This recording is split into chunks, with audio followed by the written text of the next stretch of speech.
महाराष्ट्राच्या संस्कृतीमध्ये काव्याचे प्रकार आहेत। संत काव्य म्हणजे काय? संतांचे आमच्या सगळे अभंग। पंत काव्य म्हणजे पंडिती काव्य, की ज्याचा अर्थ हा डोंगर पोखरून उंदीर काढल्यासारखा, खूप मोठा श्लोक, अर्थ अगदी सुलभ साधा असतो, पण त्यासाठी पांडित्यपणाला लावलेला असतो। म्हणून मोरोपंत, वामन पंडित असे जे पंडित कवी होऊन गेले, अमृत कवी, अमृतराय, या सगळ्यांचे काव्य हे पंडिती काव्य। पुढचा प्रकार आहे तंत काव्य, तंत साहित्य। मग म्हणाले त्याच्यामध्ये लावण्या, पोवाडे, शाहिरी वाङ्मय असं सगळं तंत साहित्यामध्ये। मग अशा सगळ्याचा उहापोह कीर्तनामध्ये यावा, ही नारदीय कीर्तनाची खासियत आहे। पंडिती काव्यामध्ये असं म्हटलं जातं, कीर्तनासी नर हो तुम्ही जागा, 3 वाक्य म्हणाले, कीर्तनासी नर हो तुम्ही जागा, कीर्तनासी नर हो तुम्ही जागा। तुम्ही म्हणाल काय तेच बोलताय, दुसरं काय नवीन काय? 3 वेळा एकच वाक्य सांगितलं, कीर्तनासी नर हो तुम्ही जागा। म्हणजे काय?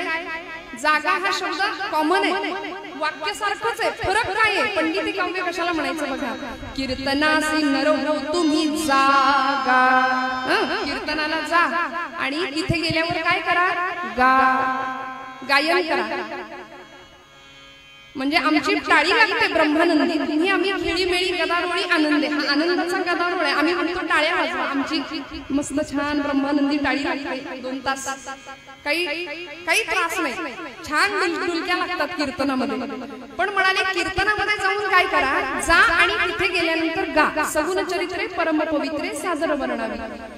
भगवंताच्या कीर्तीचं गायन तिथे जाऊन करायचंय, नामस्मरण करायचंय, भजन करायचं, टाळी वाजवायची, उत्तम। आणि कीर्तनासी नर हो तुम्ही जागा, म्हणाले जा आणि जागा धरून बसा। परत पंचायत नको, काही लोकांचा स्वभाव असतो उशिरा कीर्तनाला यायचं, आता बरं आहे सगळं सुटसुटीत आहे, पण कीर्तनाला यायचं आणि जागा करत करत सगळ्यांना डिस्टर्ब करत समोर येऊन बसायचं। म्हणाले तसं चालणार नाही। 3री ओळ, कीर्तनासी नर हो तुम्ही जागा, जागेपणी कीर्तन श्रवण करा। आणि बऱ्याचदा तुकोबारायांचा अभंग आहे मंडळी, कीर्तनामध्ये जो कोणी झोपतो त्याला पुढचा जन्म अजगराचा मिळतो। नंतर म्हणू नका, आधी नाही का सांगायचं, आधीच कीर्तनाला उशीर झालाय। त्याच्या पुढची ओळ अशी आहे की त्याच्या शेजारी जो कोणी बसलाय तो जरी जागा असला तरी बेडकाचा जन्म आहे, महाराजांचं प्रमाण आहे। त्यामुळे सगळे जागे आहेत असं गृहीत धरून मी कीर्तन करणार आहे, फार लांबड अजिबात लावणार नाही, सगळ्यांना आटोपशीर वाटेल असं कीर्तन करण्याचा प्रयत्न करते। साधा सोपा तुकोबारायांचा अभंग आहे। कोण तुकोबाराय? सगळ्या संतांमध्ये जे मुकुटमणी ठरले, संत शिरोमणी ठरले।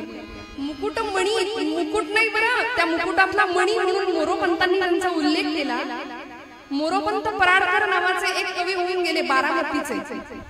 बारामतीची बरीच माणसं लोकांना लगेच आठवतात, पण मोरोपंत पराडकर असं पंडिती काव्यामध्ये त्यांचं महत्वाचं स्थान आहे। आर्या नावाचे एक वृत्त कीर्तनी साहित्याला दिले। ते म्हणाले, मुकुटमणी संतांचा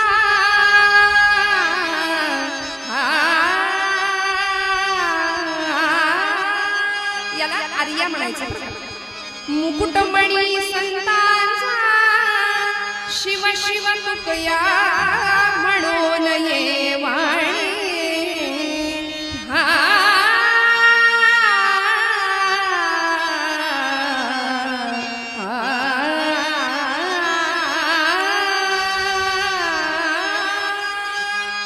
शिव शिव तुकया म्हणून ये वाणी, नेले जडवई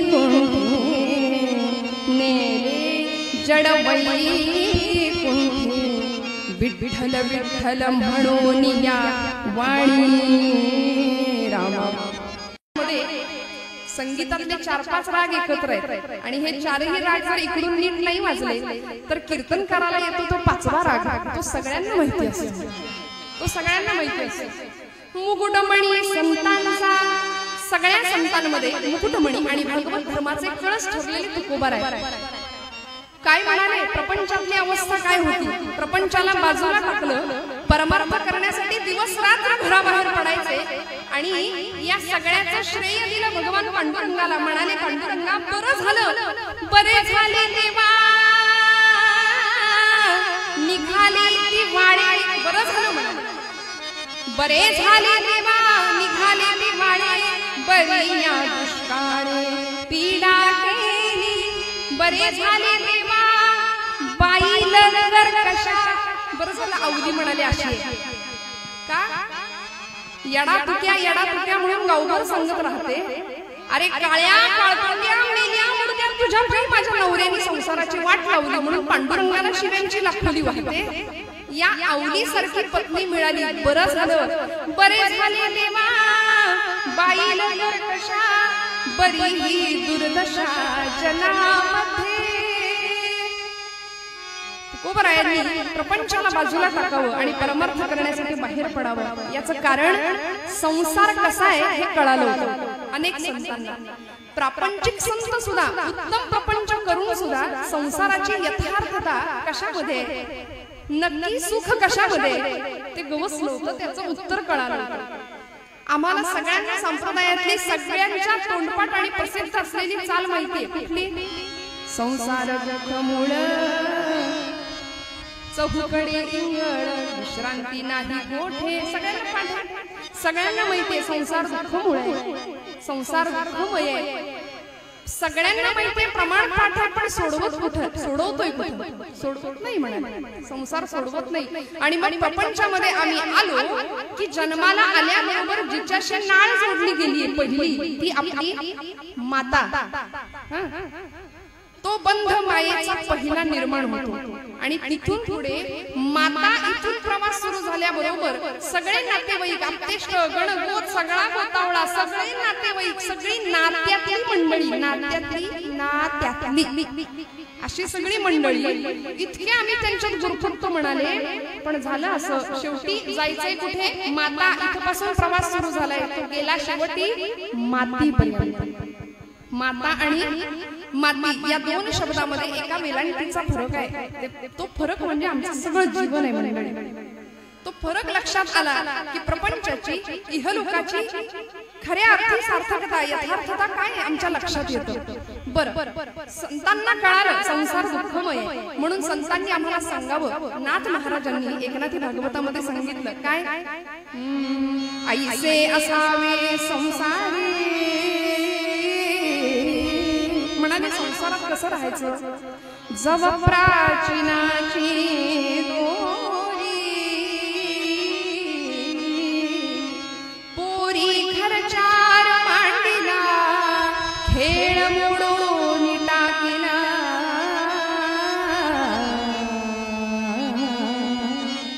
नाथांनी आम्हाला आदर्श मार्ग दिला संसारात कसं राहायचं. ऐसे असावे संसारी. संसारामध्ये कसं राहायचं म्हणाले. सुट्टीचे दिवस लागले तर आमच्या घरातल्या पोरी बाळी काय करतात? अगदी लहान लहान 5-5 वर्षाच्या मुली काय करतात? भातुकली लगेच काढतात नाही आपण, भांडी कुंडी छोटी छोटी कपबशी छोटा गॅस सगळं असतं त्याच्यामध्ये. मग आम्हाला सुद्धा मोठ्या माणसांना तो चहा प्यावा लागतो, अगदी नाटक करावं लागतं उत्तम तसं. मग म्हणाले पोरी घरचार मांडीला. सगळा प्रपंच तिथं थाटतो. गॅस मांडला जातो, भात शिजतो, खोटा पोळ्या होतात, वरण भात होतं, चहा होतो, सगळं होतं. नाथ महाराजांनी किती सुंदर उदाहरण दिलं प्रपंचातलं आणि आमच्या व्यवहारातलं. बघा झालं असं, दिवसभर त्या लेकीबाळी आमच्या, दिवसभर त्या पोरी त्या खेळामध्ये रंगल्या. सुट्टीचा दिवस होता, चूल मांडली होती, छान प्रपंच चालला, नवरा नवरीचं लग्न लागलं, भटजी आले, कोटी कोटी दक्षिणा दिली, सगळं झालं. असा सुंदर प्रपंच झाला आणि संध्याकाळ झाली, अंधार पडायला लागला की आईची हाक कानावर येते, अगं कारके चल घरात, किती वेळ खेळत बसशील, अंधार पडलाय घरी चल. ती मुलगी काय करते? सगळा आहे तो संसार टाकून देते आणि आईचा निरोप आल्या आल्या निघून जाते घरी. ऐसे असावे संसारी. नाथ महाराज म्हणाले त्याचा निरोप आला ना सगळं टाकून जावं लागतं. मग म्हणाले प्रपंचामध्ये यथा कमल पत्राक्ष असं राहता येईल का आम्हाला? यथा कमल पत्राक्ष म्हणजे काय? कमळाचं पान पाण्यात राहून कोरडं. मग तसं आम्हाला प्रपंचामध्ये राहता येईल का? तुकोबारायांचा हा अभंग मंडळी, अभंगाचं दुसरं चरण जरा बारकाईने बघा. देव सोयरा सोयरा देव सोयरा दीनाचा म्हणाले, तुमचा खरा नातलग जर कोण असेल, तुमचा खरा सखा जर कोण असेल, तुमचा खरा नातेवाईक सोयरा जिवलग जर कोण असेल तर म्हणाले त्या भगवंताशिवाय दुसरं कोणी नाही. पण आमचं झालंय असं की सगळ्यामध्ये आमचा जीव गुरफटलाय, सगळ्यामध्ये गुरफटला आणि त्यातून बाहेर पडायला तयार नाही. सुभाषितकारांनी विषय सुंदर स्पष्ट केला. काय म्हणाले बघा. रात्रिर्गमिष्यति भविष्यति सुप्रभातम. झालं असं, एका सरोवरामध्ये एक भ्रमर शिरला, भुंगा शिरला आणि छान फुलांचे ताटवे फुलले होते. कमळाचं फुल भलं मोठं छान फुललेलं, त्या कमळामध्ये तो भ्रमर गेला आणि काय करायला लागला. घेई छंद मकरंद म्हणत नाही. लोकांना बराच वेळ गाणंही फार वेळ आवडत नाही, फार वेळ निरूपण सुद्धा आवडत नाही. दोन्हीचा समतोल साधावा खऱ्या कीर्तनकारांनी असं म्हणतात.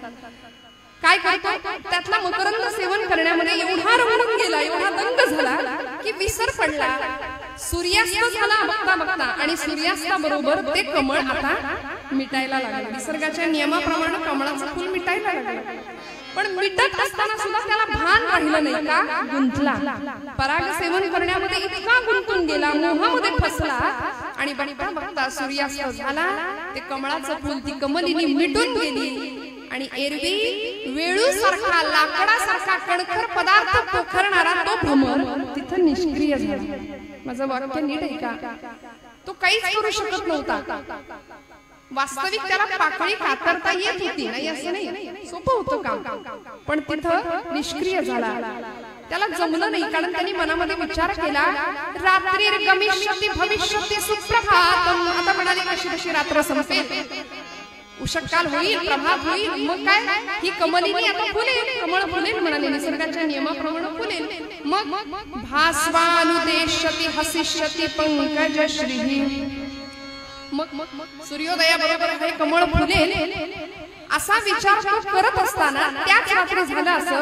इत्थं विचिंतयति कोशगते द्विरेफे हा हंत हंत नलिनी गज उच्चहारा. सद्गुरुनाथ महाराज की. तो भ्रमर असा विचार करतोय की आता कसं तरी हे कमळाचं फुल फुलेल, मी त्यातनं बाहेर पडेल. पण झालं असं की त्याच रात्री त्या सरोवरामध्ये एक भला मोठा गजराज आला, एक भला मोठा हत्ती आला आणि त्यानं केलं काय. हा हंत हंत नलिनी गज उच्चहार. त्यांनी बरोबर तेच कमळाचं फुल ज्यामध्ये हा भ्रमर अडकला होता ते फुल देठासकट सोंडेत पकडलं आणि दूरवर उपटून फेकून दिलं. देठासकट उपटलेल्या कमळामध्ये तो भ्रमर आता ते फुल कधीच फुलणार नव्हतं. उद्या फुलेल उद्या फुलेल असा विचार करता करता तो भुंगा, तो भ्रमर गुदमरून मेला मंडळी. पण त्यांनी पाकळी कातरली नाही. आमचं असंच होतं, आमचं प्रपंचामध्ये असंच होतं. या मायेमध्ये आम्ही इतके फसतो. म्हणून भगवंत आम्हाला काय सांगतो माहितीये, माझ्याजवळ दोन गोष्टी आहेत. पहिली माझी भक्ती आणि दुसरी गोष्ट आहे माझी माया. बोला म्हणाले काय पाहिजे. माझी भक्ती घ्या नाहीतर माझी माया घ्या. खऱ्या भक्ताने भगवंताला विचारावं, परमेश्वरा या दोन गोष्टींमध्ये अंतर काय आहे, फरक काय आहे. भक्ती आणि तुझी माया दोन्ही तुझ्याच वस्तू आहे, तुझ्याकडच्याच गोष्टी आहेत. आम्ही काय मागायचं नेमकं, दोन्ही मधला फरक काय आहे. गोपाल कृष्णांनी सांगितलं, म्हणाले माझी माया ही तुम्हाला नाचवते, पण भक्ती जर भक्तांनी केली तर ती भक्ती मला नाचवते. हा भक्ती आणि मायेतला फरक भगवंत सांगतात. मग त्याला काय द्यायचंय, त्याला काय आवडतं. तुकोबाराय अभंगाच्या पहिल्या चरणात म्हणतात, अंतरीची घेतो गोडी पाहे जोडी भावाची. देव सोयरा देव सोयरा देव सोयरा दीनांचा. अंतरीची घेतो गोडी, त्याला काय हवंय, तो काय घेतोय आमच्याकडून मंडळी. मुळात भगवंताचे सगळे उत्सव हे त्याच्या आवडी करताय का आमच्या आवडी करताय, हा फार मोठा प्रश्न आहे बरं का. आम्ही सगळा उत्सव सगळा व्यवहार म्हणजे पाड्यामध्ये आज ही परिस्थिती आहे की 7ही दिवस 11ही दिवस उत्तम भजन कीर्तन प्रवचन नामस्मरण या गणरायाला ऐकायला मिळते. त्याचं भाग्य असं मी म्हणेन. पण आज दुर्दैव असं आहे की डीजे शिवाय आमचा कुठलाही गणपती उत्सव साजरा होत नाही. अथर्व शीर्षाऐवजी त्याला बाई वाड्यावर ऐकवलं जाते. आम्ही किती रसातळाला आमची संस्कृती घेऊन चाललो मंडळी याचा विचार करा. लोकमान्य टिळकांनी गणेशोत्सव सुरू केला कशासाठी? का तर सर्व जातीचे सर्व लोक, हिंदू समाज, हिंदू धर्म एकत्र यावा, गुण्या गोविंदांनी नांदावा, सर्वांची सुखदुःख एकमेकांना कळावीत, वाटून घ्यावी, सगळ्यांनी एकत्र यावा यासाठी लोकमान्यांचा गणेशोत्सव होता. यासाठी ती गणेशोत्सव प्रथा सुरू केली. आणि आता जर लोकमान्यांना कळालं असतं की हे याचं स्वरूप पुढे असं होणार आहे, म्हणजे गणपतीच्या मिरवणुकीमध्ये सरकार मान्य व्हायचंच आहे हे जर बंधन अलीकडे आहे आणि होतात आमची मंडळी, हे जर लोकमान्यांना त्यावेळी कळालं असतं ना तर त्यांनी गणेशोत्सव सुरू करण्याची चूक केली नसती असं म्हणेन. गणेशोत्सव काय, शिवजयंती काय, हे सगळे उत्सव आज दुर्दैव असं आहे की आमच्या आवडीकरता चालले. का?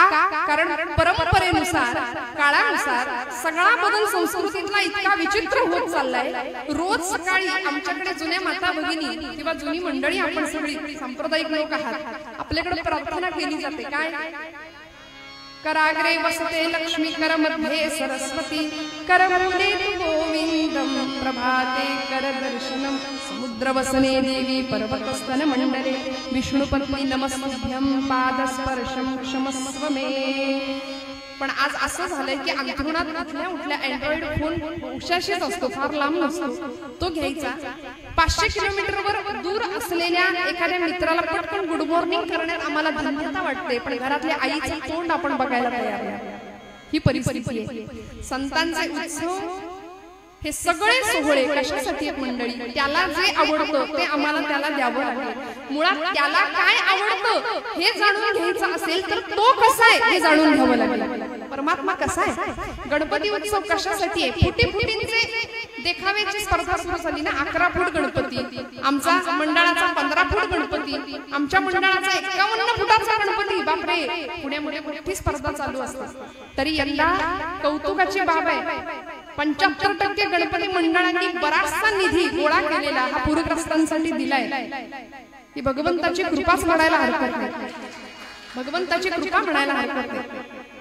बरं, या फुटीफुटींमध्ये मंडळामध्ये, या स्पर्धेमध्ये मंडळात फूट पडते. आणि झालंय असं की नाथांनी फार सुंदर त्याच्यावर विडंबन केलं. नाथ म्हणाले, सध्या समाजाला वेळ लागला. आमच्या नाथ महाराजांनी एक भारूड लिहिलं आणि त्याला बाहुलं असं नाव दिलं. का? कारण लोकांनी भगवंताच्या मूर्तीचं बाहुलं करून टाकलंय म्हणाले. बघा ना तुम्ही, देखावा मोठा, गणपतीची मूर्ती कुठेतरी कोपऱ्यात असते, ती दिसतही नाही. कार्यकर्त्यांना सुद्धा आरती धड पाठ नसते. अरे बाबा, गणपतीची आरती करतोयस ना, डोक्याला टोपी घाल असं म्हटलं तर राग येतो. कशाला? घरामध्ये आलेला एखादा पाहुणा आमच्या घरातला, आम्ही त्याच्या समोर कसेही जर बसलो तर तो संस्कार समजला जात नाही. त्याच्या समोर आपण छान जातो, छान वागतो, नाही का? मुलाबाळांना एरवी वागतात तर आपण सांगतो नीट वागायचं, पाहुणे येणार आहेत, हे जसं त्याला आम्ही दंडक घालतो. म्हणाले, हा एवढा मोठा पाहुणा 10 दिवसासाठी आमच्याकडे येणार आहे, पण त्याचं स्वागत करायचंय तर उघड्या डोक्याने त्याच्या समोर जाऊ नको रे बाबा. घरातल्या मुलीला सांगितलं, बाई बाई हिंदू धर्म आहे ना, कपाळाला एखादी टिकली लाव, हातात एखादी बांगडी घाल, तर राग येतो. ही परिस्थिती आहे बरं, अजिबात माझ्या पदार्थ नाहीये, अजिबात नाही. आणि मग कीर्तनाला सुद्धा जायचं म्हटलं तर आई वडीलच मुलांना म्हणतात, कार्टून लावून देतो टीव्हीवर, कार्टून बघत बस. आम्ही कीर्तनाला जातो, बघणार कार्टून, टीव्हीवर कार्टून, 2-2 कार्टून समोरासमोर. आणि होता असं, मग त्या पोराला विचारलं ना, तुला भीम माहितीये का रे? भीम, ते कॉन्व्हेंटचं पोरगं असतं, ते म्हणतं हा माहितीये की. मला वाटलं छान आता भीमाच्या गोष्टी सांगेल, त्याला छान माहितीये भीम आपला महाभारतातला. तो म्हणतो नाही, छोटा भीम, त्याला तो भीम माहिती. मग ती चुटकू काय ती, हे सगळे त्यातले पात्र त्यांच्या पाठ असतात मंडळी. माझ्या गुरुजींचं फार सुंदर वाक्य आहे, ते म्हणतात की लेकरांना कीर्तनाला आणा मंडळी, इथं येऊन झोपली तरी चालतील बरं का. मला आज गर्दी कमी आहे कीर्तनाला असं का वाटतं माहिती नाही, पण नेहमीपेक्षा आपली थोडीशी संख्या आज कमी आहे. लहान मुलं कीर्तनाला असली पाहिजे, कारण घरामध्ये जे बघतील, जागेपणी जे बघतील ते वाईट असेल बरं का, आणि इथे झोपेत जे ऐकतील ते चांगलं ऐकतील. हा कीर्तनाचा प्रताप आहे, हा कीर्तनाचा महिमा आहे. कारण कीर्तनामध्ये परमेश्वर असतोच असतो मंडळी. भगवंतांनी पत्ता दिलाय त्याचा, कीर्तनामध्ये तो आहे. मग त्याचा गुण स्वरूप आम्हाला आकळून घ्यायचा असेल तर तो कसा आहे मंडळी? तो कसा आहे? गणपतीचा उत्सव करायचा आहे म्हटल्यानंतर ती मूर्ती कशी आहे मुळात समजून घ्यावी लागेल. आज आम्ही गणपतींना दुर्वा वाहतो, जास्वंदीची फुलं त्याला आवडतात म्हणून त्याला देतो.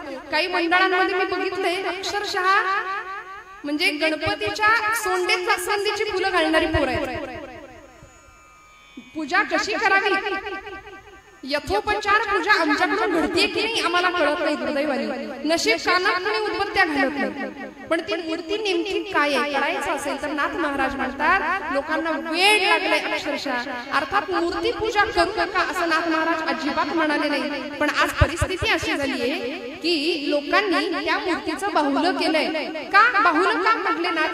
त्या भारुडाला बाहुलं असं नाव दिलं. म्हणाले बाहुलं का? कारण बाहुल्या खेळण्याचं एक ठराविक वय असतं. 5 वर्षापर्यंत आमची मुलं बाहुली सोबत खेळतात, बाहुला बाहुलीचं लग्न लावतात. 6 वर्षापर्यंत, फार तर 7 वर्षापर्यंत, 8 वर्षानंतर किंवा 10 वर्षानंतर पुढे 20, 22, 25 वर्षाचं वय झालं की बाहुल्या बदलतात. मग त्या ज्या बाहुल्या होत्या लहानपणीच्या जागे आहेत ना, सगळे जागे आहेत ना, कीर्तना असे ना. मग म्हणाले त्या बाहुल्या कुठेतरी अडगळीच्या कोपऱ्यात पडतात. त्या बाहुल्या तुटून जातात, कुठेतरी अडगळीत पडतात. तसं म्हणाले समाजाने भगवंताच्या मूर्तीचं बाहुलं केलं. शिळा तांब्याचे केले बाहुले, शिळा तांब्याचे केले बाहुले, शिळा तांब्याचे केले बाहुले, शिळा तांब्याचे केले बाहुले.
शिळेची असते, तांब्याची असते, बाहुलं करून टाकलं आज समाजाने.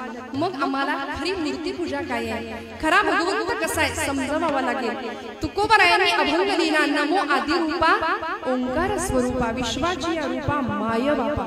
तो ओंकार स्वरूप असलेला गणपती कसा आहे? अंतरीची घेतो गोडी ना. प्रसूतच्या अभंगामध्ये महाराज म्हणाले आमच्या अंतःकरणातली गोडी तो घेणार आहे. त्याला काय आवडतं तो ते घेणार आहे. मग त्याला ते द्यावं लागेल. तो कसा आहे आम्हाला समजून घ्यावा लागेल. मंडळी गणेशाची आदर्श मूर्ती ही शास्त्रानुसार स्थिर मांडी घातलेली आहे बरं का. आसन स्थिर आहे. आमचा इथला गणपती छान सिंहासनावर आरामात बसलाय. पण गणपतीची मूर्ती ही आसन मांडी, स्थिर मांडी.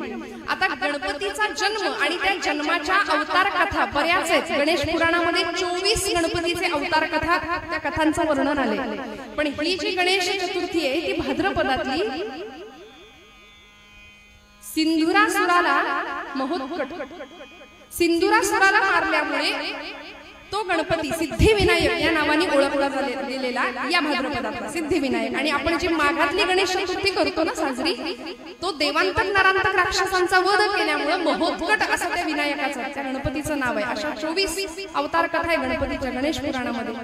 मग ही जी गणपतीची मूर्ती आहे ही गणपती देवता आहे. जन्म कसा झाला आमच्याकडे आध्यात्मिक पौराणिक कथा सांगितली जाते. काय झालं, पार्वती माता स्नानाला गेली, नंदी महाराजांना दाराशी उभं केलं पहाऱ्यासाठी. शंकर भगवंत आले आणि अडवल्याबरोबर संतापले. काय करत होत्या पार्वती माता, स्नान करत होत्या, व्रत सुरू होतं आणि एका मातीची ती गणपतीची मूर्ती बनवली. मला असं कोणीतरी हवंय की माझ्या सगळ्या आज्ञांचं तो पालन करेल. गणेशाची मूर्ती बनवली आणि गणपतीला सांगितलं की माझं व्रत संपेपर्यंत तू दाराशी उभा राहा. आज्ञा केली गणपतीरायांना. ही सगळी कथा आपल्याला माहिती आहे. कोण सांगतं, पार्वतीने अंगाच्या मलापासून गणपतीची मूर्ती तयार केली. हे असं काही सांगायला लागलं की आमची कॉलेजची पिढी थोडीशी नाराज होते बरं का. म्हणतात आमचं लॉजिक सुरू झालं की तुमचं मॅजिक बंद होतं. हे पटण्यासारखंच नाही म्हणाले. जैविक दृष्ट्या किंवा बायोलॉजिकली जीवशास्त्रीय दृष्ट्या असा अवतार शक्यच नाही म्हणाले गणपतीचा. पण मुळात ही कथा आध्यात्मिक आहे. याचा अर्थ आध्यात्मिक आहे मंडळी. पार्वती हे बुद्धीचं स्वरूप आहे. बुद्धीला साक्षात्काराची इच्छा झाली म्हणून गणेश देवतेचा जन्म झालाय मंडळी. या प्रसंगामध्ये ती गणपती देवता नक्की कशी आहे. स्थिर आसन घातलेला गणेश आहे, स्थिर मांडी. लक्षात घ्या, त्याचंच आसन स्थिर राहू शकतं ज्याची बुद्धी स्थिर आहे. त्याच्यातनं आम्ही बोध काय घ्यायचंय, त्याचंच आसन स्थिर राहू शकतं ज्याची बुद्धी स्थिर आहे. आमचं ऐका तसं, आम्ही कीर्तनाला बसल्या बसल्या 2 तासात आसनांचे बरेचसे प्रकार करून बसतो. पण म्हणाले गणेश स्थिर आसनावर बसलाय कारण मनाची एकाग्रता आहे, स्थिर बुद्धी आहे. हे त्या गणपतीच्या मूर्तीकडून आम्हाला शिकायचंय. पुढे गणपतीच्या पायाशी गणपतीचं वाहन आहे. कुणीतरी म्हणतं एवढा मोठा गणपती, भल्या मोठ्या पोटाचा, लंबोदर असं त्याचं वर्णन आहे. मग त्याच्या पायाशी असलेला त्याचं ते वाहन एवढंसं कसं काय म्हणाले, उंदीर एवढंसं कसं काय. पण मुळात उंदराचा अर्थ हा, उंदीर हे मायेचं प्रतीक आहे बरं. उंदीर म्हणजे माया आणि संस्कृत मध्ये मायेला आखू असा शब्द आहे. उंदीर मूषक वाहन असं गणपतीचं वाहन, जसं आपण मूषक म्हणतो उंदराला, तसं गणपतीला आपण आखू वाहन असंही म्हणतो. आखू म्हणजे माया आणि आखू या शब्दाचा अर्थ आहे उंदीर. मायेचा स्वभाव काय आहे, माया कशी आहे.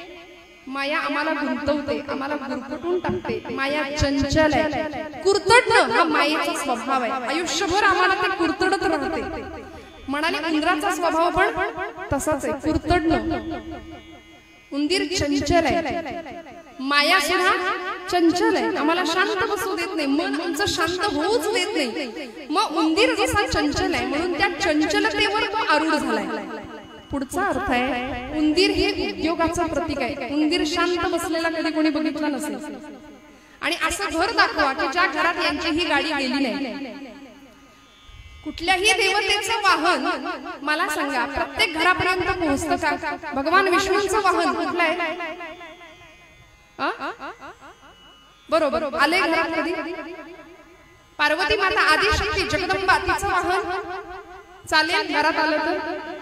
पण या महाराजांची गाडी सगळ्या घरात जाऊन फिरून आली. मोठ्या मोठ्या माणसाचे अनुयायी असतात, लहानात लहान घरापर्यंत थरापर्यंत पोहोचतात बरं का.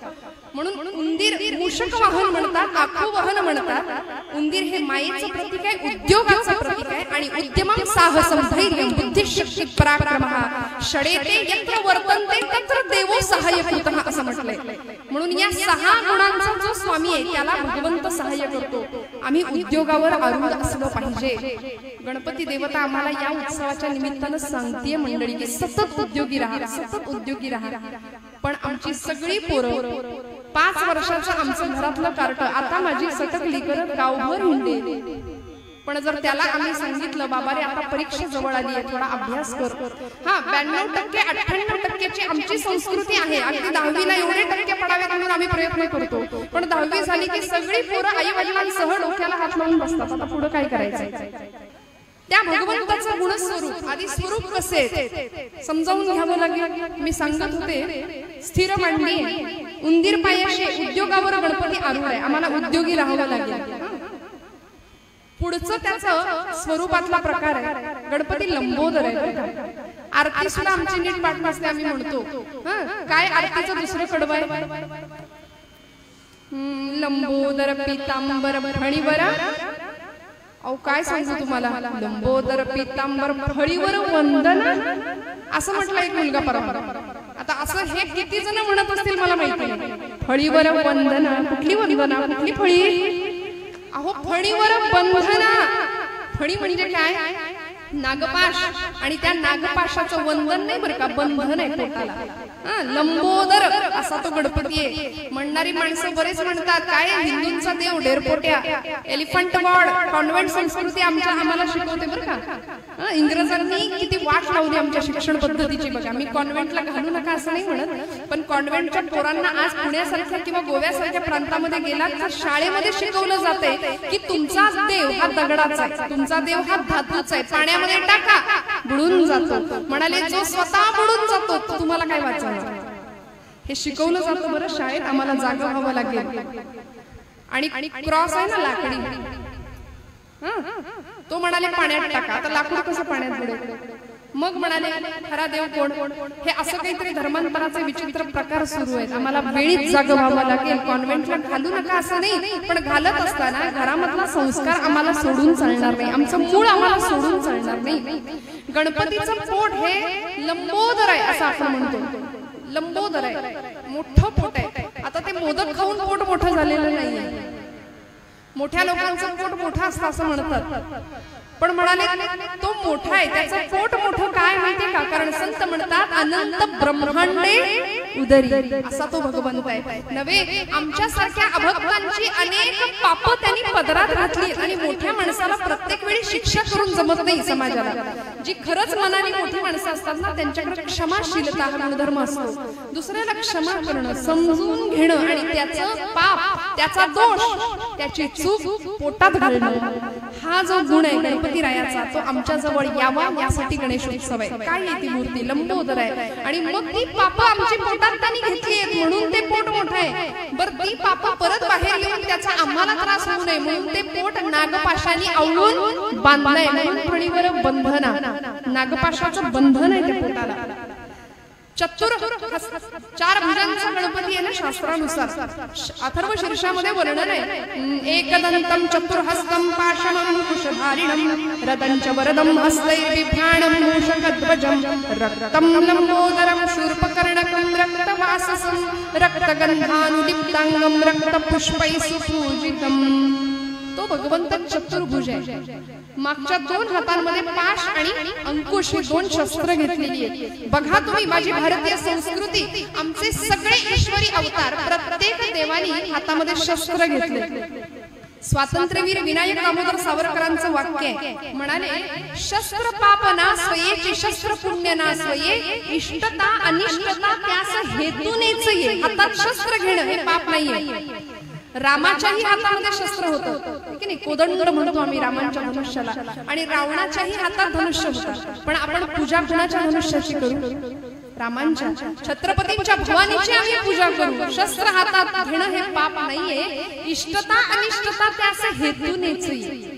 त्यामागचा हेतू काय आहे? गणेशांनी हातात शस्त्र धारण केले याला कारण दैत्यांचा नाश केला आणि मग गणपती नाचला. बरं तो कलेची, तो बुद्धीची देवता आहे. उत्तम नृत्य करायचा गणपती गणराय.